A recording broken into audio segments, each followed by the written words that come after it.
सतगुरु कहो ਜਾਂ सदगुरु जे एक ही उद्देश्य को प्रकट करते हैं। इसका मतलब है कि वो व्यक्ति जो सत्य की रोशनी में रोशन हो गया है। सत का मतलब होता है वो व्यक्ति जो सदा के लिए जीवन की रोशनी में रोशन हो गया। सतगुरु की परिभाषा क्या है? मेरा अपना अनुभव, सत प्लस गुर प्लस ऊ सतगुरु।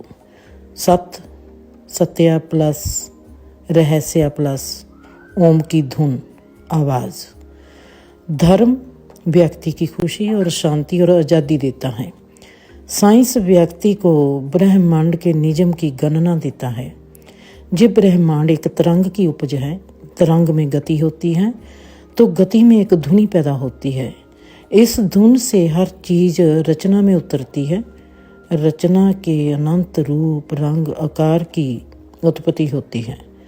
इस धुन की उत्पत्ति की हर गणना जो खुद को हर आयाम में संपूर्ण करती है, उसको हम जीवन के हर हिस्से में सही और शुद्ध पाते हैं तो वो सत्य है। वो सत्य जो हर रूप में अपना अपना किरदार बेखूबी से निभाता है, जिसके लिए कोई अच्छा भी नहीं बुरा भी नहीं, मतलब कि कोई भी परिभाषा काम ही नहीं करती।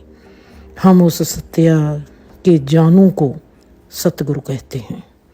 अगर हम ऐसे व्यक्ति को सतगुरु कहेंगे जो पुराने धार्मिक ग्रंथ और वेदों की बात करते हैं, वो धार्मिक मास्टर हैं, धार्मिक नेता हैं, जहाँ कहो कि वो धर्म के प्रचारक हैं, वो गुरु नहीं है। गुरु और सतगुरु में क्या फ़र्क है? मेरा अपना अनुभव। गुरु वो होता है जो जिंदगी के किसी भी विषय पर ज्ञान देता है। जिंदगी का कोई भी विषय हो, जिसका ज्ञान फिर खुद के अनुभव से ही निकलता है। जैसे मुझको श्री कृष्णा का कोई अनुभव हो, मुझको सपना आता हो और मैं खुद के अनुभव को श्री गीता के जरिए फिर से उदाहरण के तौर पर बयान करती हूँ, तो मैं गुरु हूँ। मैंने ज्ञान दिया खुद के ही अनुभव में से, पर मेरी खिड़की है कोई और नाम। अगर मैं सिर्फ सत्य की बात करती हूँ, किसी भी धर्म की या किसी भी और विषय की नहीं, सिर्फ मैं विषय को चूज करती हूँ सत्य को दिखाने के लिए, तो मैं सतगुरु हूँ। जैसे बाबा नानक ने जपजी साहब में कहा, सिर्फ सत्य को प्रकट किया। सबसे गहरी बात यह है कि गुरु वो होता है जो आत्मबोधी है, और सतगुरु वो होता है जो ब्रह्म ज्ञानी है। अब हमने देखना है कि देहधारी गुरु में सतगुरु की पहचान क्या है। देहधारी रूप में सतगुरु की पहचान क्या है?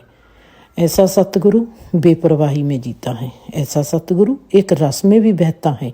ऐसा सतगुरु हर हालात में मौजूदगी में ही जीता है। ऐसा सतगुरु बेसमझी का आधार भी बन जाता है। ऐसा सतगुरु खुद गर्ज भी दिखाई देगा। ऐसा सतगुरु असलियत को प्रत्यक्ष विवेक और तथ्यपूर्ण अध्ययन का एक रिश्ता भी बनेगा। ये जो आखिरी लाइन है, ये है पूर्ण सतगुरु की परिभाषा। क्या व्यक्ति को परमात्मा की प्राप्ति के लिए गुरु की जरूरत है? मेरे लिए जीवन ही खुद में गुरु है और मेरी श्रद्धा ही मेरी प्यास है। इस सवाल के जवाब को जानने के लिए कि वाकया ही गुरु की ज़रूरत है या नहीं, सबसे पहले हम ये देखते हैं कि हमारी मनोअवस्था कैसी है और हम किस किस्म के व्यक्ति हैं। उदाहरण के तौर पर अब मैं फिर अपने आप को लेती हूँ, जहाँ पर मेरे लिए मेरी प्यास ही मेरा गुरु है। अगर मैं अपनी प्यास को ही फॉलो करना शुरू कर दूंगी तो मेरी प्यास मुझको कहीं पर भी ले जाएगी। तो मैं वहाँ के हर माहौल को अध्ययन करूँगी, हर विषय को समझ के आगे बढ़ती चली जाऊँगी। अगर मेरी प्यास किसी गुरु के पास लेके जाती है, जहाँ किसी धर्म नेता के पास लेके जाती है, जहाँ किसी धर्म क्षेत्र में लेके जाती है, तो मैं ज़रूर जाऊँगी।